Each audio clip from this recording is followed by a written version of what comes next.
All right, you are welcome back to Igbo Lesson. Now we are on Igbo Lesson 1.1b.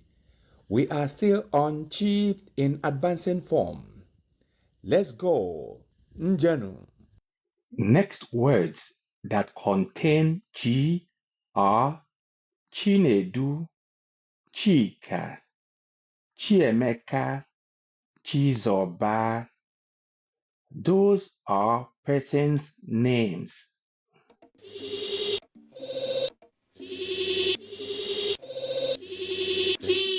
Chinedu, Chiemeka, Chizoba.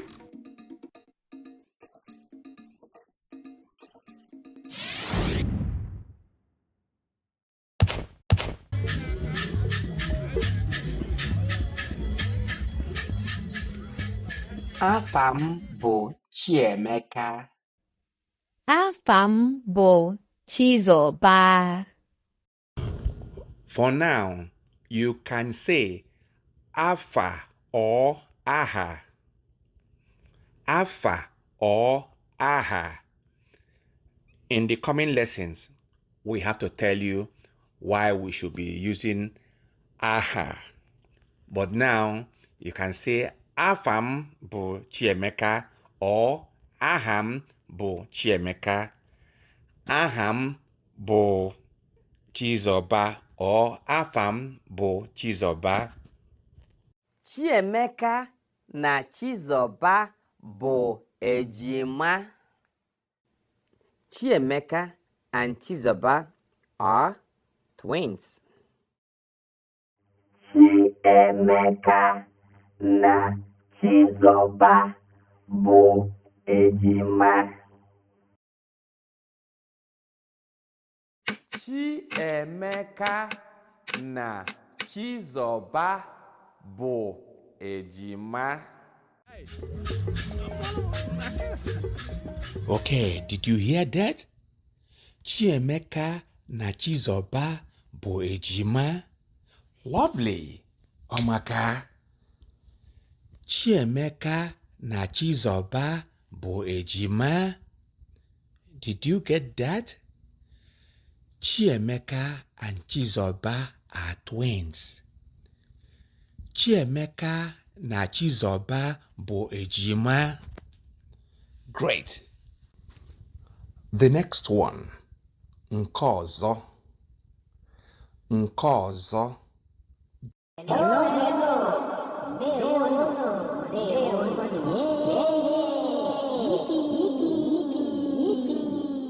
My name is Chika. Aham bụ Chika. And my name is Chinedu. Aham bụ Chinedu.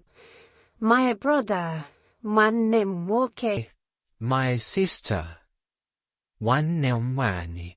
Chinedu bụ nwanne m nwoke. Chinedu is my brother. Chinedu bụ nwanne m nwoke. Chika bụ nwanne m nwanyị. Chika is my sister. Chika bụ nwanne m nwanyị. Anyị bụ ụmụnne. We are siblings.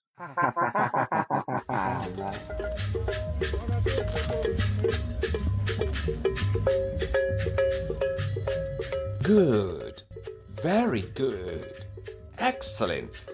We are doing great. Anyị na-eme nke ọma. We are doing great. Anyị na-eme nke ọma. Let's continue. Ka anyị na-agakwa n'ihu. Let's continue. Ka anyị na-agakwa n'ihu.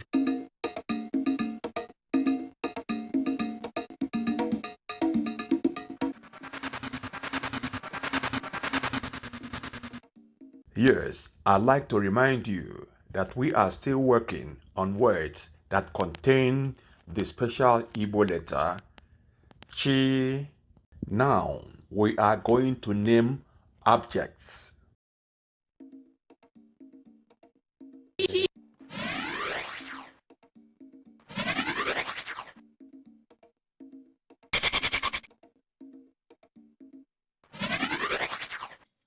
Achịcha, bread.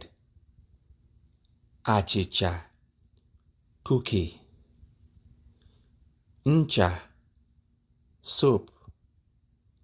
Oche, chair. I hope you noticed that all these words have cheese, CH. Yes, we are working on CH. Chi.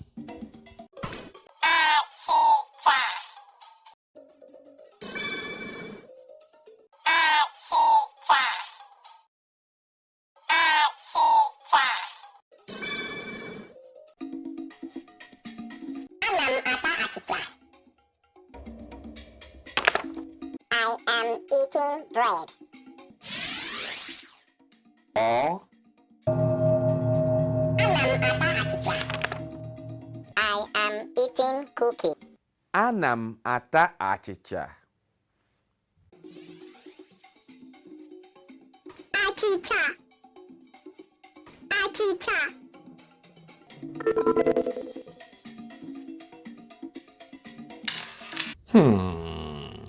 Hold on. I know you love cookies. Okay, let's do this. Ka anyị mee nke a. Now, go to your mom and tell her, Nne, achọrọ m ịta achịcha. Nne, achọrọ m ịta achịcha. Repeat that. Nne, achọrọ m ịta achịcha. Listen again. Nne, achọrọ m ịta achịcha. Mom, I want to eat cookie. It could also mean, Mom, I want to eat bread. Nne, achọrọ m ịta achịcha. Yeah. Yes. Nne, achọrọ m ịta achịcha. Nne, achọrọ m ịta achịcha.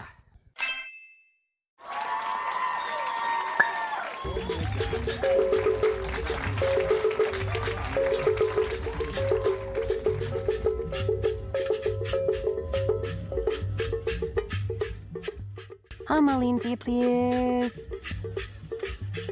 Achịcha, bread. Achịcha, cookie.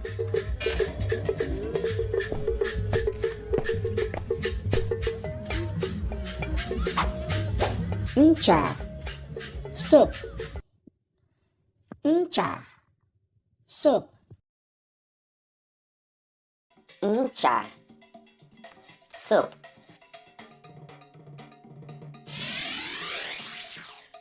Eji m ncha asa ahụ.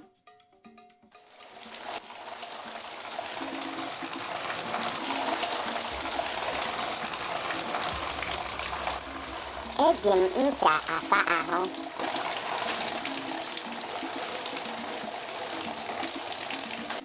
Eji m ncha asa ahụ. I take my bath with soap. Eji m ncha asa ahụ. I take my bath with soap. Or, eji m ncha awụ arụ. I take my bath with soap. Eji m ncha asa ahụ. Or, eji m ncha awụ arụ. Okay, this is the end of Igbo Lesson 1.1b. The CH lesson continues and finishes on the next lesson, 1.1c. So, look out for Igbo Lesson 1.1c. Please subscribe to our channel so that our new releases will be sent directly to you immediately. Subscribe now. Ọ dị mma, nke a bụ njedebe nkụzi asụsụ Igbo 1.1b. Nkụzi maka chi ga-abịa na ngwụcha na nkụzi nke na-eso nke a. Nkụzi asụsụ Igbo 1.1c. Ya bụ, chere n'aka ghọrọ ya. Biko binyere anyị aka ka ihe ọhụrụ ọbụla anyị wepụtara were na-abịara gị ozigbo ozigbo. binye aka ugbu a.